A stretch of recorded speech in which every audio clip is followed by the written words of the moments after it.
muna fatan Allah ya yi mana. Dan uwa mai gabatarwa yanzu yake magana akan annoba.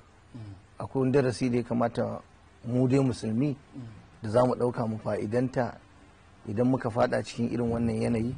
Wataƙila wannan shine wataƙila za mu iya gamuwa da wannan gaba ko wanda bai kai shi ba ko wanda ya fi shi. Muna fatan Allahumma sallim Allah ya kubutar da mu. Na'am, da farko dai ita annoba an tambayi annabi sallallahu alaihi wa sallama kamar yadda ya zo a cikin hadisi sahihi ingantacce. Manzo Allah yake cewa ita annoba rijzu azab, kamar wata azaba ne.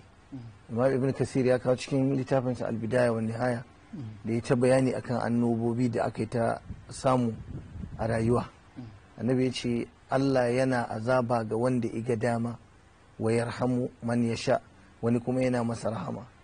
Na farko dai ita annoba idan ta zo, musiba irin wannan in ta sauka a duniya, mu musulmi a tarbiyyar da musulunci ya mana ba mu da asara a ciki. Na farko shine annabi ya ce duk wanda ya mutu Allah ya rubuta masa ya mutu ta dalilin wannan annoba to yayi shahada. Almayyitu fihi shahid, wanda ya mutu a ciki yayi shahada. Kun san falalar shahada, kun san matsayin shahada, kun san darajar shahada. Babu asara dan babanka ya mutu, ko matarka ta mutu, ko malaminka ya mutu, ko wani dan uwanka ya mutu a cikin wannan yanayi da ake ciki, wannan ciwo ya kwantar da shi ya kai shi kabari. Wallahi babu asara matukar mutum musulmi ne mai imani. Ɗaya kenan. Manzo Allah sallallahu alaihi wasallam kuma yace as-sabiru fihi muhtasib, duk wanda ya hakuri a cikin wannan yanayi to Allah zai bashi lada.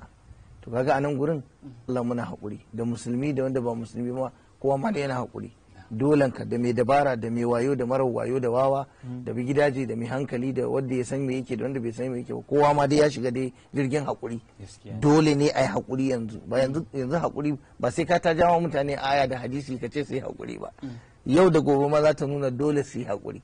To amma mu musulmi abinda za mu ribata da shi shine idan mun yi hakurin mu yi shi da niyyar muna neman Allah ya bamu lada.